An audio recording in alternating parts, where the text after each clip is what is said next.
Well, hello everyone, and welcome to session 7 of Staying Alive.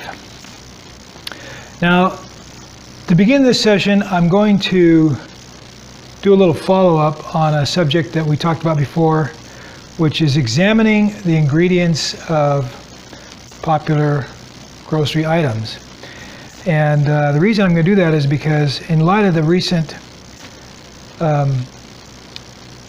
shortage of infant formula, it occurred to me that infant formula is in the same category as other products that have ingredients in them that could be problematic. So let's take a look at one popular example. And there it is, Enfamil. This is one of the top brands of infant formula. And let's look at the ingredients. Okay, right at the top of the list is non-fat milk. And it's got lactose on top of the non-fat milk. Well, lactose is milk sugar. So it's got milk that has its own lactose, and then it's got lactose added. And it's non-fat milk. Well, they take away the fat, but then they add vegetable oil as the first ingredient. And then the various kinds of vegetable oil are palm, olein, coconut, soy, and high oleic sunflower oils. So they take out the fat and they add oil. I don't know why that is, but again, oil is our number one concern when it comes to processed foods, because it's not really human food. Then they add whey protein concentrate, again a product of milk itself, and then less than 2% of galacto-oligosaccharides, which the footnote says is a type of prebiotic.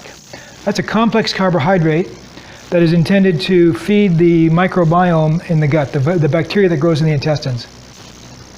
Polydextrose, the footnote says it is also a prebiotic. And then comes more oil, and those are, according to the footnotes, a source of arachidonic acid and DHA. So these are essential nutrients. So what they've basically done, and then the rest of this stuff are nutrients, minerals, and vitamins. Including, there's one there that they use at the second line from the bottom there, nucleotides. Several different nucleotides. Well, nucleotides are the building blocks of DNA. Without a food source for those building blocks, you just don't get it. Your body needs those. So they add those in too. So basically they take a very minimal amount of food product, mainly milk, and then they add, that's cow's milk, and then they add all these various things to it. Now, these are individual ingredients that they've added to it.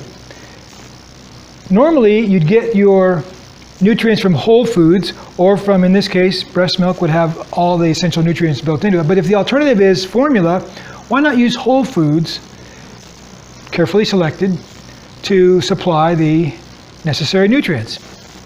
And they could do that with vegetable sources. So the bottom line is, infant formula, in a pinch, it's better than nothing, but it's not that great. And you could make it at home with milk and vegetable ingredients. In fact, my kids are both adopted, and they were necessarily on formula.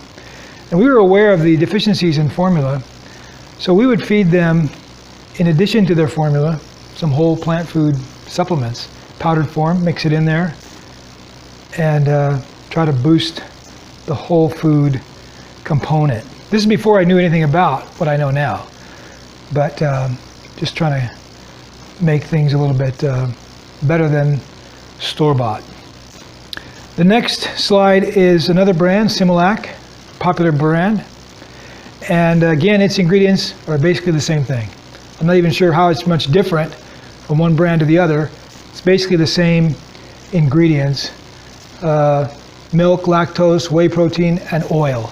So it's milk, it's sugar, it's oil, and it's a vitamin pill. And they call it infant formula. So it's just another example of how the processed food, the store-bought stuff, even in this category of infant formula, is not particularly healthy. And they sell it as such, and people that don't need to use it are out there using it. And I wonder if kids are growing up without proper nutrition, and this is causing developmental problems or all kinds of different problems later in life because they didn't get a good foundation because they grew up on infant formula. Now, I mentioned that some of those ingredients were prebiotic, meaning that they feed the bacteria in your intestines. And this is what we call the gut microbiome, the gut being your whole intestinal tract. And the microbiome is the population of bacteria, mainly bacteria and other microbes, that inhabit your intestines. And in the past few decades, science has discovered that there are many, many different kinds of these microbes, and that they serve very important functions. They serve functions of helping to digest food that you can't digest, the complex carbohydrates that your body can't digest. These microbes, they digest it, they live on it. And in the process of digesting it, they make byproducts that are nutritious for you. They produce certain vitamins and other byproducts that your body needs. And you may have heard that if you don't feel good or you've had some antibiotics, you want to replenish your gut microbiome, you should buy probiotics to help repopulate the gut microbiome, the gut flora. Well, if you go to the store and you look at the various kinds, some will say it's got 5 different strains of bacteria, or some will say it's got 20 different strains. So they advertise the diversity of strains that they have. Or they have a certain quantity of microbes in the product. Every dose has so many billions of individual cells. Well, your body has trillions upon trillions of cells in your intestines.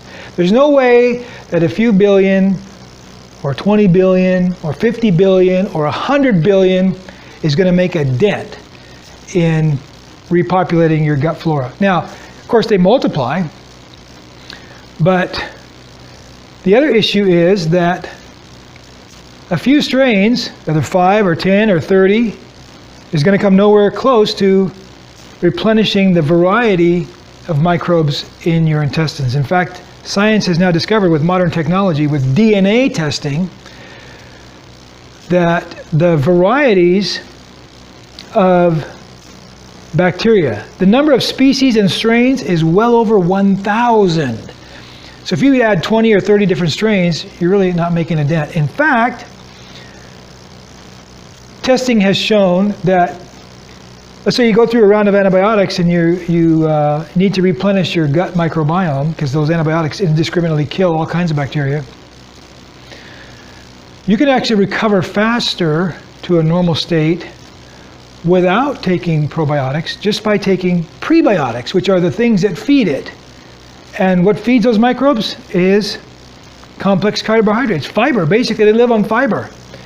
So a plant-based diet is, by definition, the best fuel for replenishing your gut microbiome. Now, when it comes to antibiotics, as I said, they kill these microbes indiscriminately.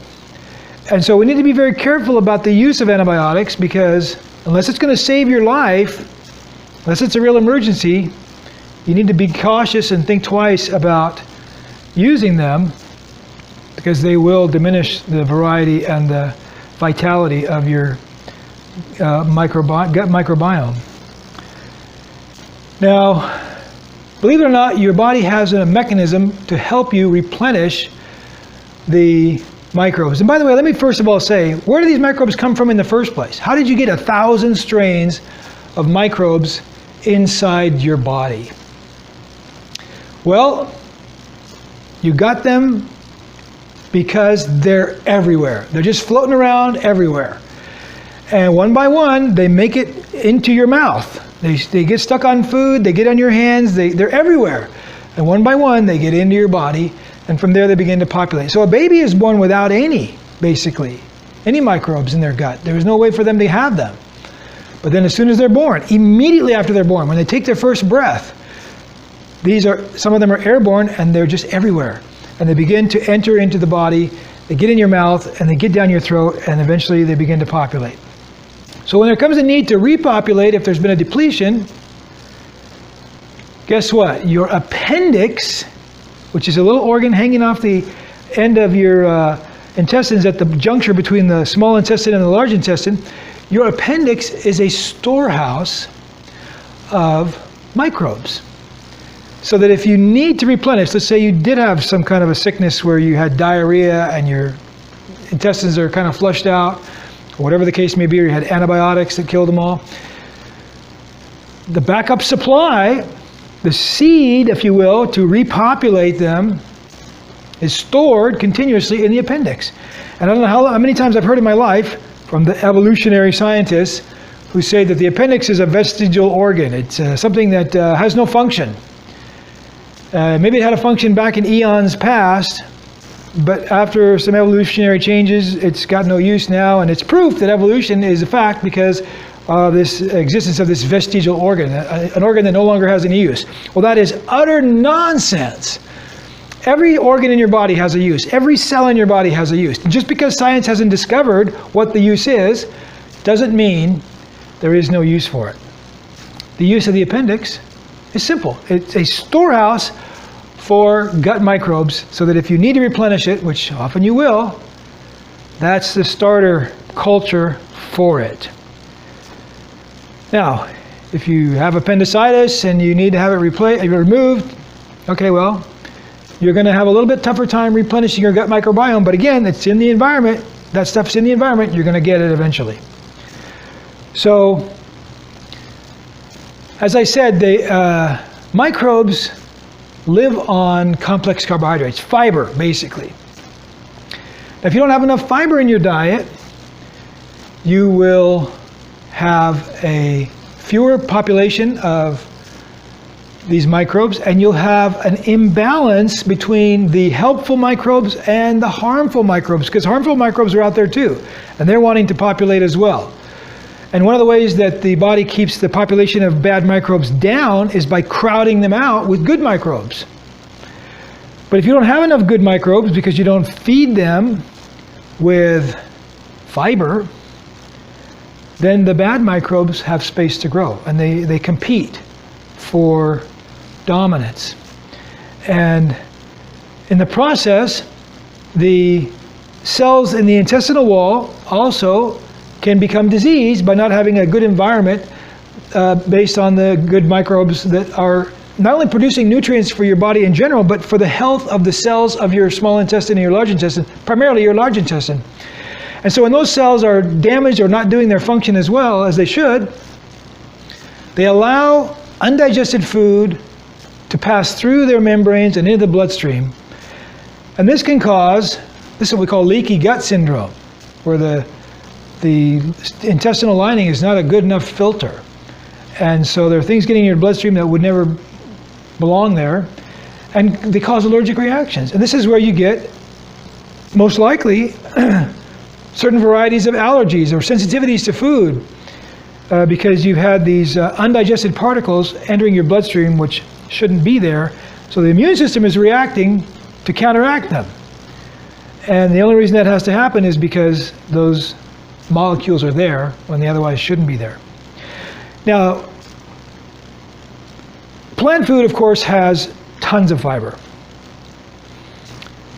And a good diet that is prioritizing plant food, you will get plenty of prebiotics. You'll eventually develop a healthy gut microbiome. But a diet that is heavy in oil and animal products is going to tilt that balance, because those things have no fiber. In fact, meat doesn't really belong in your large intestine at all. It's supposed to be digested, if you're going to have any, in the small intestine. And if you don't have an inordinate amount of it, it'll all get digested, and very little, if any, of it will ever reach the large intestine. But there's no fiber in animal products, and so when they get to your large intestine, they will putrefy rather than feed the gut microbiome the good bacteria. It'll feed the not so good bacteria that will cause it to putrefy and create other chemicals that you don't need. And of course, it won't feed the microbiome. So that's why it's important to have a diet that is not so heavy on the animal products, if any, and heavy on the plant foods. Now I said before that the use of probiotics doesn't really do much to rebuild your gut microbiome. In fact, I think, based on what I've read and even what I've experienced trying them, I think they're basically theoretical. They don't really have any good data backing up their benefits. In fact, if there is any data out there, it basically shows that they're useless at best or even harmful at worst, because they can overpopulate a few strains instead of naturally having a balance of strains. All right, so that covers the base on the gut microbiome. Oh, I forgot to say, one of the other things about the gut microbiome is that the effects that it produces have immune boosting effect. In fact, it's been said that the intestines, the gut, is a integral part of your immune system. And so if you have a healthy gut microbiome, you will have boosted immunity. And that's in itself a positive factor in preventing or alleviating disease.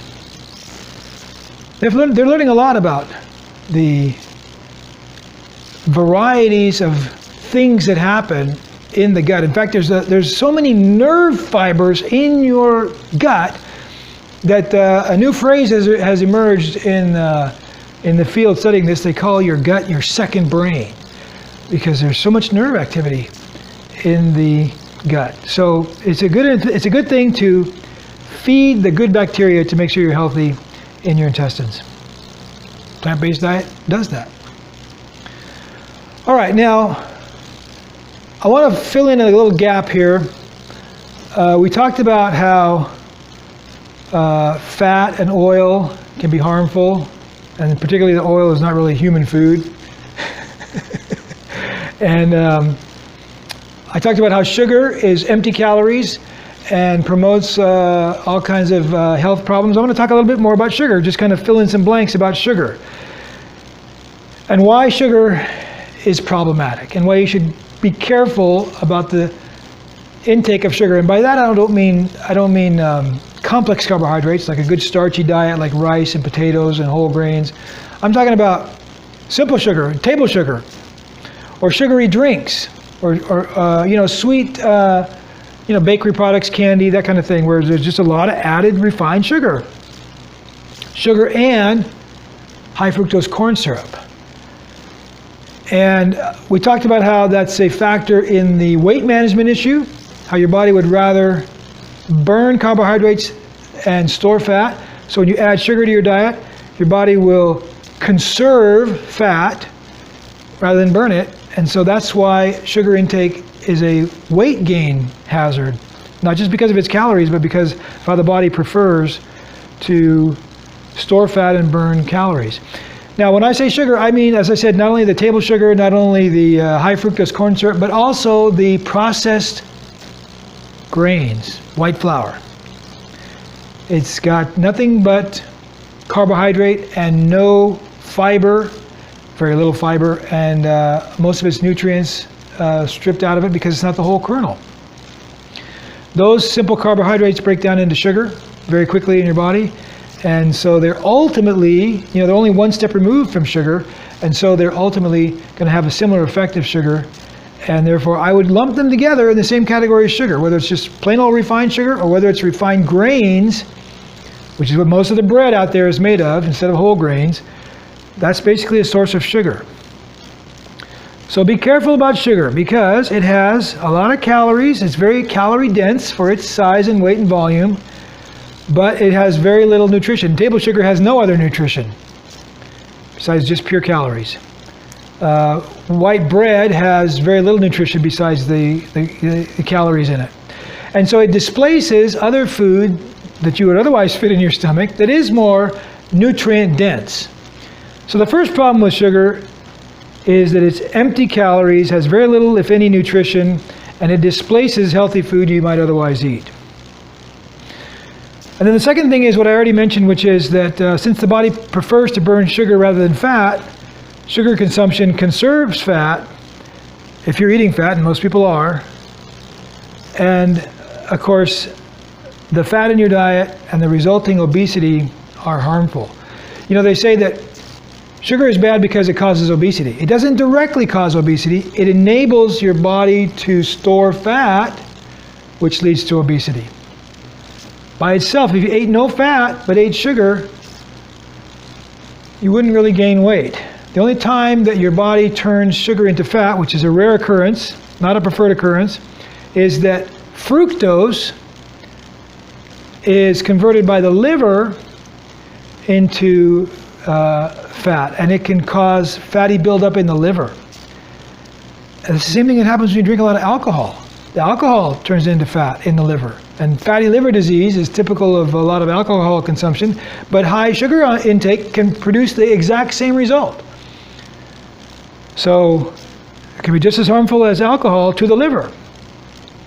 Now, another thing that is problematic about sugar is that when you eat sugar that is devoid of the fiber that it would be coupled with in whole foods like fruit, for example, or whole grains, as the body digests the carbohydrates slowly with the fiber with it, the sugar is released slowly. When you eat foods that are pure sugar or just have added sugar, it causes the blood sugar to spike very quickly and then ultimately to fall very quickly. And this leads to inflammation, chronic inflammation, and kidney disease. The kidneys have to deal with excess sugar in the blood, and too much sugar in the blood injures the tiny little capillaries in the kidney and any small capillaries throughout the body. And the blood sugar swings can cause mood swings and can give you effects similar to a diabetic patient, even if you're not diabetic, because the blood sugar is high before the body can react. Okay, I mentioned a minute ago that excess fructose leads to fatty liver disease. Now, the other thing that sugar does is it upsets the mineral and hormone balance. High blood sugar upsets the mineral and hormone balance, and that can also lead to impaired immune function. It also upsets the gut flora. Certain bacteria, especially bad bacteria, feed on sugar. And the good bacteria feed on complex fiber. So too much sugar in your diet can feed the wrong kind of bacteria. What else? Here's an obvious one. Too much sugar in your diet will encourage tooth decay. Goes without saying, right? We all know that. And I'll tell you this, in the past 3 years on my new diet, I think I mentioned this before, my teeth are better. I've always had a problem of, not really I have a lot of cavities, and the dental hygienist always scolds me every time I go in there for how my teeth are not really performing as well as they should. But now I get good reports from my dental hygienist. My teeth stay cleaner and healthier. No sugar. Now, another thing too much sugar does is it promotes aging. It can destroy proteins that your body uses to hold itself together. Your body's mainly made of protein. Well, sugar attaches to certain proteins and breaks them down. It also can interfere with the DNA, and it'll cause premature aging that way. It also increases oxidative stress and free radical production, which is, the byproducts of metabolism that need to be cleaned out, and they're not cleaning out as well because there's too many of them. And then the last thing I want to mention about sugar and its hazards is that research shows that it's linked to numerous diseases and premature death, even where the research isn't able to determine the direct link or the cause of how sugar does what it does detrimentally. The correlation is clear. The higher the sugar intake, the greater the incidence of chronic diseases and premature death. Even if you don't know why or how, that correlation means something's going on. So, it's a good idea to limit sugar consumption. I'm not saying you couldn't have any. I don't have any because I'm on a therapeutic diet, trying to make the most optimal environment possible. But if you're not on a therapeutic regimen, you could stand a little bit of sugar here and there. It's not going to kill you. But be careful because it's so appealing, you tend to overeat it. So a little bit won't hurt you, but a lot will. So be careful. Now, I've talked mainly about diet in terms of food and what's good and what's bad, and how diet is an important factor in overall health. But the world we live in and the activities we do and our function is broader than just our diet. There are other environmental factors that can affect us. And just like there are chemicals in our food, there are chemicals in our environment. And there are circumstances in our environment that are affecting us. Now, when you wash your hands with soap, do you know what's in that soap? Do you ever read the ingredients on the soap label? Or when you wash your hair, do you notice the ingredients on the shampoo? Or when you brush your teeth, do you notice the ingredients on the toothpaste? Because all these things, whatever touches your body, anywhere it touches you, your skin is an absorptive organ. Anything that touches you, it's going to get in there. And there are a lot of chemicals in non-food products that we touch and use every day that we need to be aware of. And again, your body's not designed to be exposed to artificial chemicals all the time. We have a certain amount of mechanism to cleanse those things out of our body. We have a certain margin of error we can live with, but if we're constantly exposed to these things, they're going to affect us in ways we can't even explain. So I've adopted in my regimen a junk-free environment as well as a junk-free diet. I don't use non-natural products as much as possible in general. So for example, I buy plant-based shampoo. Natural products for soap and for antiperspirant or deodorant. Those antiperspirants, they have aluminum compounds, which are neurotoxins, and they get in your body. If they're on your skin, they're in your body. I don't even know what's in hair dye, but that's something to think about. I don't even use shaving cream. I mix my own lather with a little bit of olive oil, and it works fine. And so I'm careful to use only natural lotion, toothpaste. Oh yeah, toothpaste. Toothpaste has fluoride. Most toothpaste have fluoride because they say, oh, it cuts down on tooth decay. Well, that's actually very dubious, and fluoride is toxic. And if you're not eating a lot of sugar and you're otherwise healthy and you're taking care of your teeth, you don't need fluoride. You can find fluoride-free toothpaste, natural toothpaste, and it's better. It's better for you. In fact, I use a little bit of hydrogen peroxide dripped on my toothbrush as well. That's an antimicrobial, and I think that's one of the reasons now that my hygienist is telling me I've got good reports. So think about all the things you touch, all the chemicals that you touch, the laundry detergents, the dishwashing liquids, the personal care products, the makeup women use.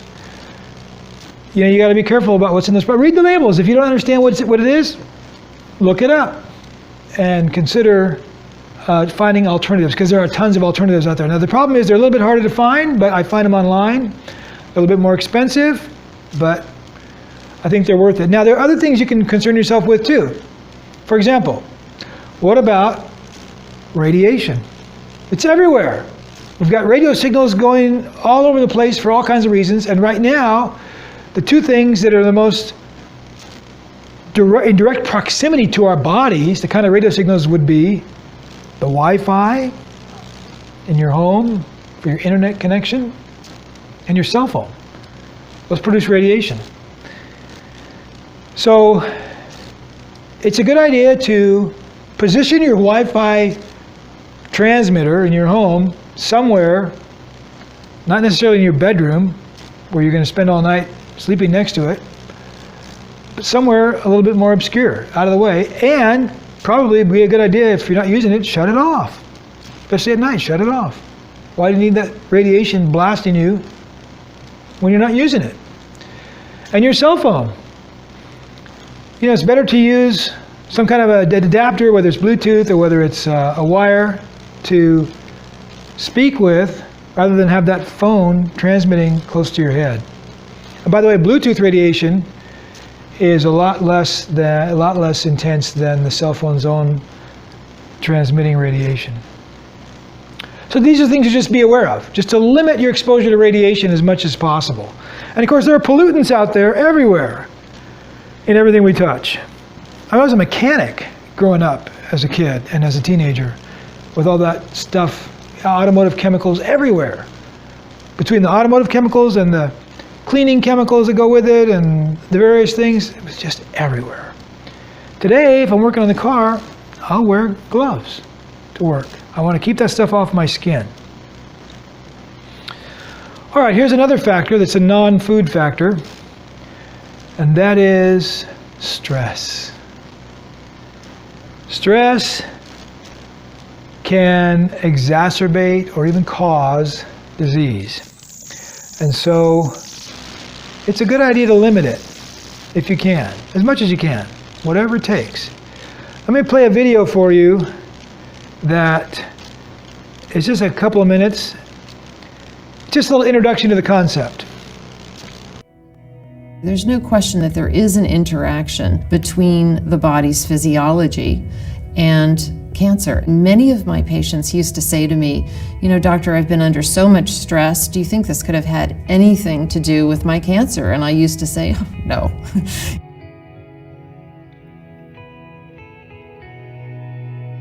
My name is Suzanne Konzen. I'm a professor of medicine and I'm at the University of Chicago. I'm working on the body's stress hormone receiver. This is a protein that is present in various cells in your body, and it turns out it has a really important function in cancer. One's social environment may actually affect your cancer. I was interested in triple-negative breast cancer. We were giving the cancer cells a variety of different sort of substances to make them die, and the one substance that really prevented the cell death was cortisol. It was at first the feeling of, oh, we must have made a mistake, to be honest. No one had ever tried it before and no one had ever found this. I don't think that stress causes cancer, but I think that the hormones that the body elicits after being exposed to stresses can affect cancer. We all need to practice mindfulness. Your body's stress response could be actually very healthy if you're in control of it. However, it's the kind of stress that you are out of control of, the kind of unrelenting stress that seems to be pathologic for the patient. Okay, so there is a direct connection between the mind and the body and the spirit. And if you're going to be comprehensively healthy in all three categories, you need to feed all three of them the right way. And stress is a major problem that contributes to poor health. And keeping your mind focused on what is good and productive is an important factor in overall well-being. So I'm going to read you some verses from the Bible that exemplify this connection, starting from Psalm chapter 38, verses 3 through 5. It says, "There is no soundness in my flesh because of your anger, nor is there any health in my bones because of my sin. For my iniquities have gone over my head like a heavy burden. They are too heavy for me. My wounds are foul and festering because of my foolishness. You know, living right before God dissipates guilt and anxiety and feeds health to your body. And wrongness or sin can eat away at you mentally and spiritually and ultimately physically. So be careful. Seek God's help in your dealing with your life issues. God will help you. Okay, another example, Proverbs chapter 3, verses 1 through 8. Says this: My son, do not forget my law, but let your heart keep my commandments. For length of days and long life and peace they will add to you. Doing the right thing benefits your life, even your health. Let not mercy and truth forsake you. Bind them around your neck, write them on the tablet of your heart. And so find favor and high esteem in the sight of God and man. Trust in the Lord with all your heart, and lean not on your own understanding. In all your ways acknowledge him, and he shall direct your paths. Do not be wise in your own eyes. Fear the Lord and depart from evil. It will be health to your flesh and strength to your bones. Believe it or not, seeking God, trusting God, following God, doing the right thing, depending on him rather than yourself, is health and life. Okay, Proverbs 4, 20 to 22. My son, give attention to my words, incline your ear to my sayings. Do not let them depart from your eyes, keep them in the midst of your heart, for they are life to those who find them, and health to all their flesh.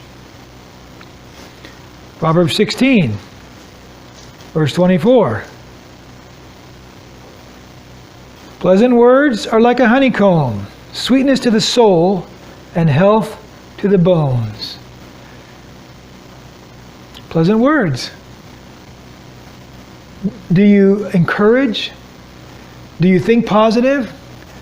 Do you remain optimistic? Or are you grouchy and complaining and unkind to others, unforgiving, intolerant? These things are harmful to everybody involved. Proverbs 17, verse 22. A merry heart does good, like medicine, but a broken spirit dries the bones. There's a connection between your mind, your spirit, and your body. And if your mind and your spirit are healthy, your body will be healthier. Now, I'm going to read now Philippians chapter 4, verses 6 through 9. This is the formula to help our mind and ultimately through that our body. Be anxious for nothing. People worry. Be anxious for nothing. But in everything, by prayer and supplication. Supplication means ask. With thanksgiving, even when things are bad, thank God. Yes. Let your requests be made known to God. And the peace of God, which surpasses all understanding, will guard your hearts and your minds through Christ Jesus. That peace comes through asking God's help. Don't worry about it. Ask God to worry about it. He can handle it. Finally, brethren, whatever things are true, whatever things are noble, whatever things are just, whatever things are pure, whatever things are lovely, whatever things are good, of good report, if there's any virtue, and if there's anything praiseworthy, meditate on these things. The things which you learned and received and heard and saw in me, these do. And the God of peace will be with you. So the cure for anxiety and all the things that stem from anxiety is to depend on God. First of all, don't be anxious. Don't assume that worrying is going to make any difference. Don't try to control what's beyond your control. Let God worry about that. Give those concerns to God. And God's peace begins to take the place of worry. And focus your mind on the positive. Think about what's good. Be optimistic. Focus on what's good. So in my case, when I was diagnosed with cancer, as I said before, the first thought you comes to your mind is, oh no, I'm going to die. And all the news you hear is bad. I mean, there's some good news here and there, but there's reason to be concerned. There's basis to be anxious. But I made up my mind in the beginning, I'm not going to entertain worry. I'm not going to entertain fear. I'm not going to assume the worst. So what I do is I remain positive. I don't complain. In general, about anything, I don't complain. I don't worry.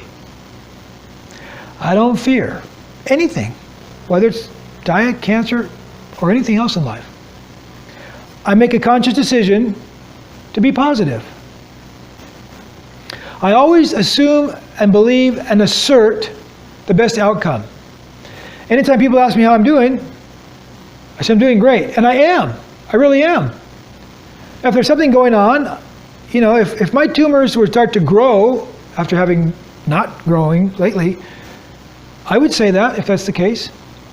I'm not going to avoid reality. But people have heard me say, God is healing me. I say that all the time because it's true. I'm an optimist. I always try to assume there's a pathway to success. Here's another thing I say, or I should say I don't say. I've heard people say many times as they pray for God's healing, well, if it's your will, God, heal. I never say that. I never say if it's your will, God, to heal. I always say, God, please heal. I always assume one outcome, the best outcome. You know, we try to protect God's reputation. What if we pray for a certain outcome and it doesn't happen? We look silly. We make God look silly. We don't want to put him in a box where if he doesn't perform, now we've made him look bad to other people that we were trying to encourage to be trusting in God. Now we've put God in a place where if he doesn't perform, you know, people are not going to believe in him. I don't worry about God's reputation. That's his problem, not mine. It's his job to protect his own reputation. He tells me, don't be anxious about anything, but pray. He tells me, think about the positive. He tells me, focus on the positive. He says, expect me to help you. You know, Jesus healed a lot of people. Everywhere he went, people were healed. The only people who weren't healed are the ones who wouldn't respond. He'd ask them, do you want to be healed? As if people don't. But apparently, some people don't. There was a place he went, his own hometown, and people wouldn't come to him for healing. They didn't believe. But anybody who came, he didn't turn anybody away. He never made an attempt to heal without success. He healed anybody that asked, regardless of the circumstances, regardless of who they were. So, why doesn't God heal everybody today who asks? I don't know. But my point is, I'm not going to assume that God isn't going to do what his reputation is to do. So I remain positive. I assume the best. God can take care of his own reputation. In fact, I was talking to my oncologist early in the game about my own prognosis of success. And I said, this disease is not going to kill me. I'm going to live my full lifespan. In fact, I'm going to live a long lifespan. I'm going to live 100 years old. She says, how can you say that? Why do you say that? I said, for many years, as our kids are growing up, and we pray every night at bedtime, I've heard myself say 1,000,000 times, God, give us 100 years of healthy and happy life. I've been saying this for a long time. So I said to my doctor, I said, why shouldn't I believe what I've been praying for? Why shouldn't I? So I expect it. And she was impressed by that. We'll see what God does. That's his problem, not mine. Now let me ask a question. If you've seen God heal people, which, you know, you see it in the Bible, some of you have seen it in other people, some of you have seen it in yourselves. I'm talking about the miraculous kind of healing, where you walk into the room diseased and you walk out healed. Somebody prayed, you prayed, who knows, whatever happened, God healed you now. Have you ever heard of God healing obesity? Of all the varieties of things that we've seen God heal, has anybody ever seen God heal obesity? The reason I make that example is because I have not observed it, whether in the Bible or otherwise. I'm not saying it's not possible, but why doesn't it happen? Well, think about this. I've been saying that most diseases are caused or enabled by diet and reversible by diet. Yet, that concept is controversial, like it's not so. But is it controversial to say that obesity is caused by diet? No, it's not controversial. Everybody knows it. It's obvious. It's self-evident. Is it controversial to say that obesity is reversible by diet? Of course not. It's clear. And there are certain competing theories of which diet is best to accomplish that, or which diet, what aspects of diet contributed most to it. But generally speaking, if you eat a healthier diet, that is what helps resolve obesity. It's a self-evident correlation. So obesity is caused by diet. It's caused by personal behavior that can change. You can make choices about what you're going to do next. And you can chart a path to success and follow that path and reach success just based on what you decide and what you follow through on. It's within your control, 100%. And it's a natural process. Doing this pathway leads to this conclusion. Doing this other pathway leads to a different conclusion. And those pathways and conclusions and destinations, they are in alignment in their own pathway. This pathway leads to that result. This pathway leads to that result. Why does God need to heal when everything that you need is within your control? When everything that has happened is a result of your choices and behavior? Why isn't it necessary for your behavior and choices to be the pathway to success? And that's what it takes. So why would God heal when He has put you in a position where the natural processes He has created you with lead to certain conclusions? You can't get fit and strong without exercise. There's a pathway you take to get there. You can't control obesity without doing the steps it takes to get there.